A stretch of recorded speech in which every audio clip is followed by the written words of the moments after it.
isangam te in inui pa in ong nu siai na ong tai san hi zoi na to pain ong tai san ni ke ding hi china lai sang thu sunga kam chem hong pia ai manina ai ten ama i tai san lo dinga ama lo hoi pen in inei ding na tu ne ki zon nom hiang hello ve kevina jingsang pa china thakina hong mok no ma sai nge hi bang hun pha nga ki thak i manina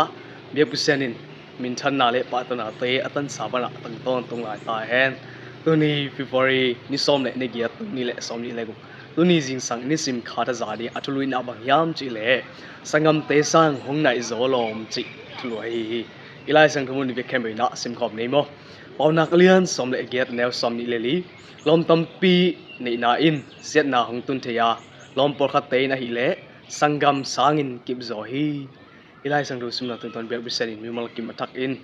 tu phang bok suk ta hen amen itu kan nai pai ma ina hi page des piang neo youtube tiktok facebook ai zing ina like follow and share hi ina ni simina tha la khom ni china ong zon ngai tung da mai in tu ni na eki kup khom ding ina sangam te sang hong nai zo lom chi thua a hi in khalwe bi chaina inun ta na sunga mi mal kimina bel a lom i lom hoi pen chi bang lom tampi tak kina hi sang i ka na ai zong in ina sep na hi zong in lom kina in bek thamina lom bana lom sang in asen khat asang zo chi di hia ei lom hoi pen bff chi bang lom hoi pen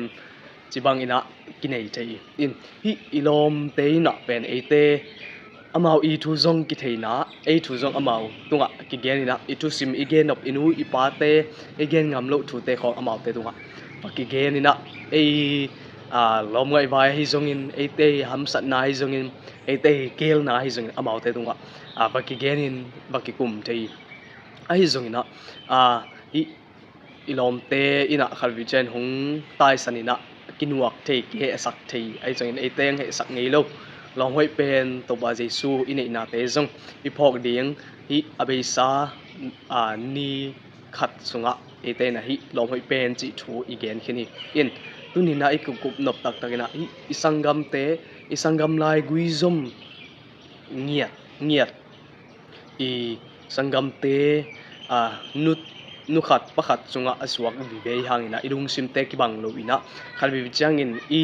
ngai suna imu na ki bang lo ina khalbi chain i sangam te ngolin kin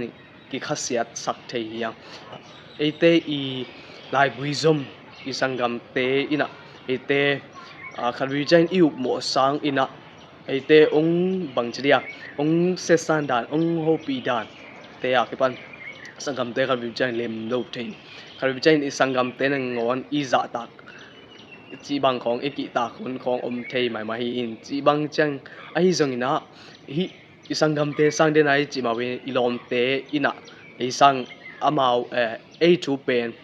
i sangam teng thei sang ilom te hong thei zo chi dan om thei in to bang ma in a e te i sangam te sang e te ong thei zo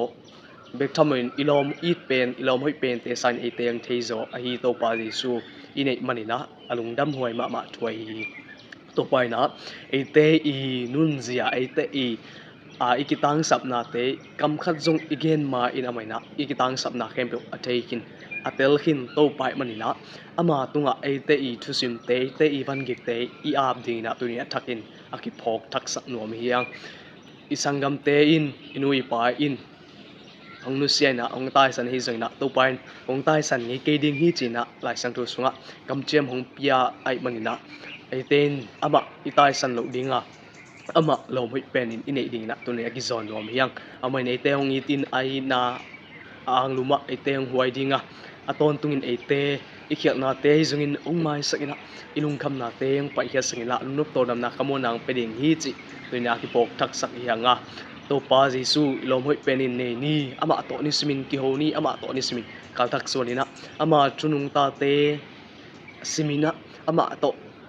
thungen na to ki ho ina ama to kal thak son khom den ni china agzonom hiang numal kim athak in yabusenin thuphang boksuk ta hen amen